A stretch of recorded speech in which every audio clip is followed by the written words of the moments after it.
Mr. President, there will be another Pulwama. And guess what? India will blame us. They're already blaming us. They're saying all this is happening because of Pakistan. One of their defense ministers said, there are 500 terrorists lined up on the border to go in. Why would Pakistan send 500 terrorists when there are 900,000 troops? What impact are they going to make? What will they do? And why would? Don't we know that the moment there is some terrorist attack, all that will happen is there'll be further cruelty and oppression of the people of Kashmir. We will just give the 900,000 troops to further crush the people of Kashmir. And then we'll give the Indian government an excuse that, look, Pakistan is a terrorist state, and this mantra that has gone on, Islamic terrorism. The moment you use this catchword, Islamic terrorism, the whole world turns away. No one talks about human rights. You can do whatever you want, which is what has happened in Kashmir, because they keep using this word, Islamic terrorism. And this is what they're doing right now. What do we benefit from further increasing the cruelty on the people of Kashmir? And why would we want this? But there is no other narrative left for India. As when they lift the curfew, whatever happens, Pakistan will be blamed, and there is always a danger of another Pulwama. They might come and bomb us again, and then another cycle might start. And what does Narendra Modi think that 180 million Muslims of India are thinking right now?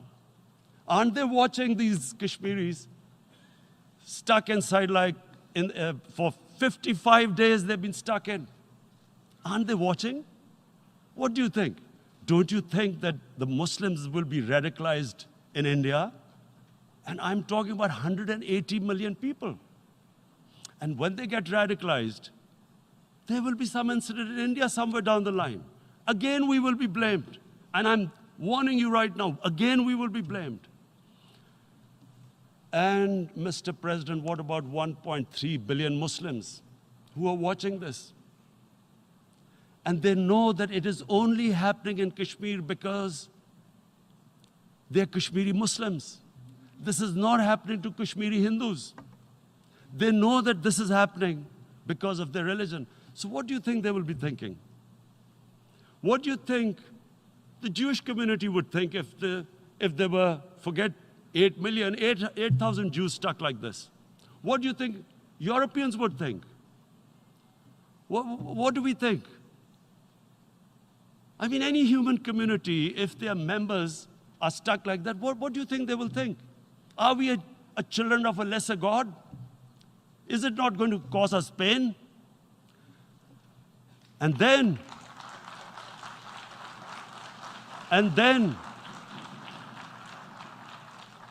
I'll tell you what will happen. People will, in the 1.3 billion Muslims, someone will pick up arms. I know we've been brought up with films, Western films. This good, decent guy doesn't get justice. He decides to pick up a gun and start seeking justice. There was a film made in New York, famous film called Death Wish.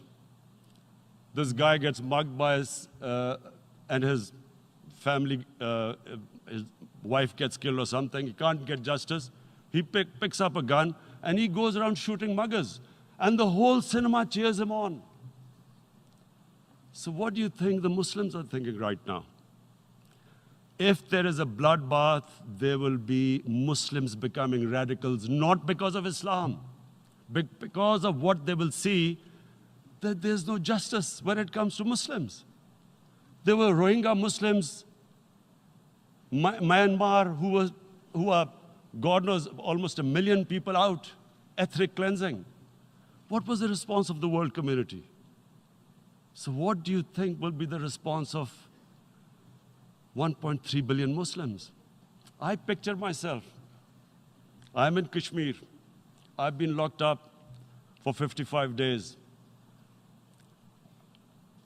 I have heard about, and there are rapes, Indian Army going into homes, soldiers. Would I want to live this humiliation? Would I want to live like that? I would pick up a gun. You're forcing people. You are forcing people into radicalization. When people lose the will to live, what is there to live for?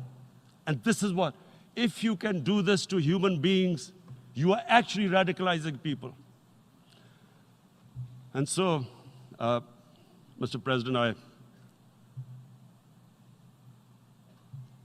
I want to repeat here, this is one of the most critical times. There will be a reaction to this. Pakistan will be blamed. Two nuclear-armed countries will come face to face like we came in February. And before we head in that direction, the United Nations has a responsibility. This is why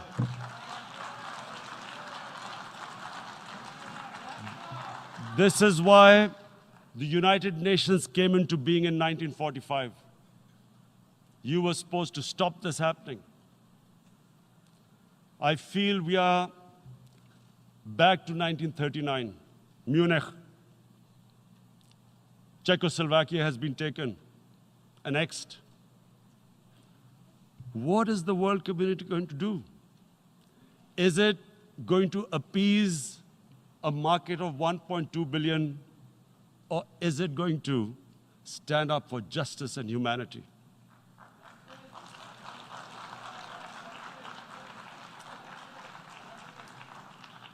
If this goes wrong, you hope for the best, but be prepared for the worst. If a conventional war starts between the two countries,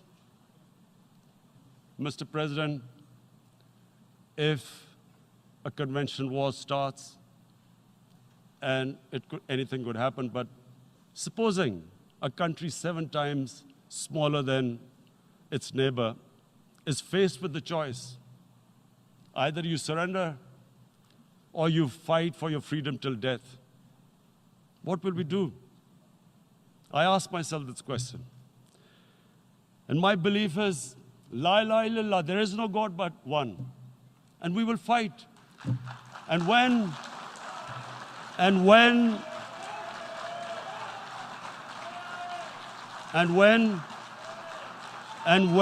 a nuclear-armed country fights to the end, it will have consequences far beyond the borders.